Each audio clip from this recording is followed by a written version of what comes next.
തുർക്കിയുടെ തലസ്ഥാനമായ ഇസ്താംബുളിലെ കത്തോലിക്ക ദേവാലയത്തിൽ ഐസിസ് ഭീകരർ ഒരാളെ വെടിവെച്ച് കൊലപ്പെടുത്തിയ സംഭവം പുറത്തു വന്നതിന് പിന്നാലെ രാജ്യത്തെ ക്രൈസ്തവരുടെ അവസ്ഥ വിവരിക്കുന്ന റിപ്പോർട്ടുകളുമായി വിവിധ മാധ്യമങ്ങൾ. തുർക്കിയിൽ 12,000-നും 16,000-നും ഇടയിൽ യഹൂദരും 2 ലക്ഷത്തിൽ താഴെ ക്രൈസ്തവ വിശ്വാസികളും ഉണ്ടെന്നാണ് കണക്ക്.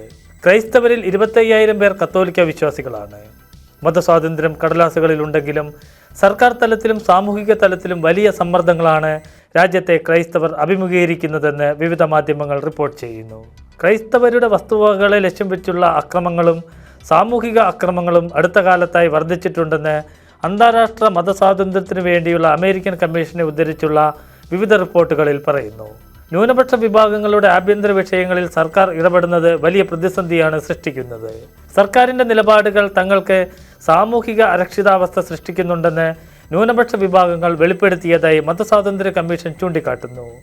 മതേതര രാജ്യമായാണ് തുർക്കി ഭരണഘടനയിൽ വിശേഷിപ്പിക്കപ്പെടുന്നതെങ്കിലും രാജ്യത്ത് ക്രൈസ്തവർ ഉൾപ്പെടെയുള്ള ന്യൂനപക്ഷങ്ങൾ വലിയ വെല്ലുവിളി നേരിടുന്നുണ്ട്.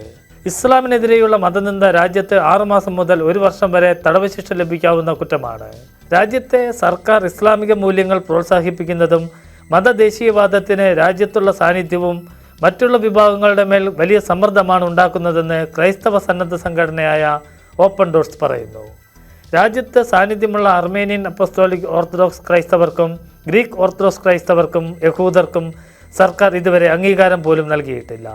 ഇസ്ലാം ഉപേക്ഷിച്ച് ക്രിസ്തുവിനെ പിന്തുടരാൻ ആഗ്രഹിക്കുന്നവർ കുടുംബങ്ങളിൽ നിന്നും സമൂഹത്തിൽ നിന്നും വിശ്വാസം ഉപേക്ഷിക്കാൻ സമ്മർദ്ദം നേരിടുന്നുണ്ടെന്നും ഓപ്പൺ ഡോർസ് ചൂണ്ടിക്കാട്ടുന്നു.